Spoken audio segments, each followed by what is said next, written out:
Hello everybody, thank you for inviting me to this occasion. I'd like to tell you a little more about myself. I am a conservative.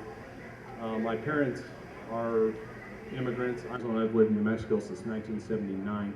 And I tell you, my dad is from the Soviet Union. He's a little bit upset of the way America is going. They did not move America to see it socialized. We need to do everything we can to prevent that. I am a blue-collar worker. I've had mining jobs, drilling jobs. I've been in the drilling industry for 31 years now. I know what it's like to make a living. One of the topics later on in this conversation, I'd like to get into some government wasteful spending. I'm sure everybody can agree on that. What is the foundation to our infrastructure in Grant County? Right now it's jobs. We are lacking jobs, several jobs. Mines are closed down. We can't rely on the mines anymore. Copper's at $3.26 a pound. They're pleading poverty. Oil's $80 a barrel. They're pleading poverty. Gold's at $1,200 an ounce. They're pleading poverty. We still don't have any jobs. Some politicians, going back to Garry Johnson, have said we're going to build a 4-lane highway to Deming. Is that for an escape route, or what are we going to bring into Grant County at 14% unemployment or 13.5%, wherever it's running? We need to focus on creating jobs, and I really don't think the government's going to bail us out on this one. We need private sector jobs. I would look forward to working with the communities to get private sector jobs.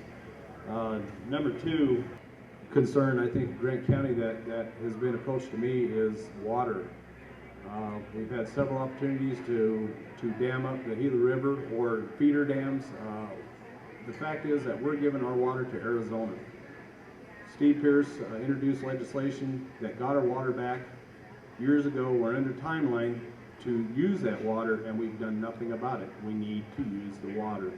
Something disturbing too lately, I've been to a lot of the commissioners' meetings, and they've had some language in some of the resolutions lately that I found disturbing. And one of the resolutions included language that is going to provide a pathway to citizenship for illegals. Do we need to go there? I mean, I don't want to see New Mexico a sanctuary state.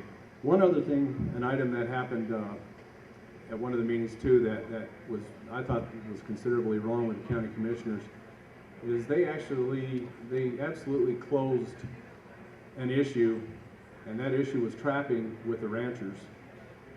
There was a resolution introduced to the commissioners that wanted to ban trapping on ranches in Grant County, and instead of actually opening a dialogue and letting the ranchers speak and letting the environmentalists speak, they tabled the issue.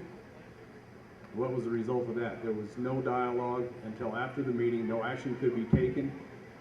We need to have the courage to discuss these actions and these resolutions. Let's talk about it. Where are we going to get by just tabling it and letting people talk at the end of the meeting? I'll tell you, it was just absolutely wrong to have 20 ranchers take time out of their day to go to that meeting and be shut down. It's just not right. Part of our infrastructure is parks, recreation, stuff like that. And we are getting really notorious about taking care of what we have. We're not doing it. Scott Park, how many people have seen that place just fade away? Instead of maintaining what we had at Scott Park, we went out and spent money on a brand new park. Maybe we needed it. Why couldn't we just take care of what we had? How many more millions of dollars did that spend? I was appointed by Governor Garry Johnson in 1997 to the board of the Miners Trust Fund, Miners Colfax Medical Center up in Raton. The Miners Colfax Medical Center up in Raton was built in 1904. In 1996, we passed a budget that would renovate it. We renovated the long-term care center for $9 million, including the asbestos abatement. Why are we letting Fort Baird go? I mean, there's a lot of opportunity here to save that place, and guess what? The money was there to do it. We didn't have to fund any more money to build a new hospital. We could have renovated Fort Baird Hospital out of the Miners Trust Fund. The Miners Trust Fund was $83 million. At the time that they decided that Fort Baird needed a new hospital, the Miners Trust Fund was at $110 million already in the bank. We didn't have to touch any more taxpayer money. We could have transferred that money down here and renovated it, or even built a new hospital with it. Hindsight's 2020, but we need to stop and look at where we're going and what kind of money we're spending. James Stadium the third. I mean, I can see they needed to take that stadium out of the college and build it up on top of the hill, but that wasn't good enough, so we're going to spend more of our tax money again and build another stadium yet. When is it going to stop? We need to back up, take a look at the past, the way we've been spending our money, and start looking towards the future. Money's tight. We're not going to live on grants. They're unsustainable. We need to live within our means and just maintain our own infrastructure now, get jobs, bring them in, and look for a bright future.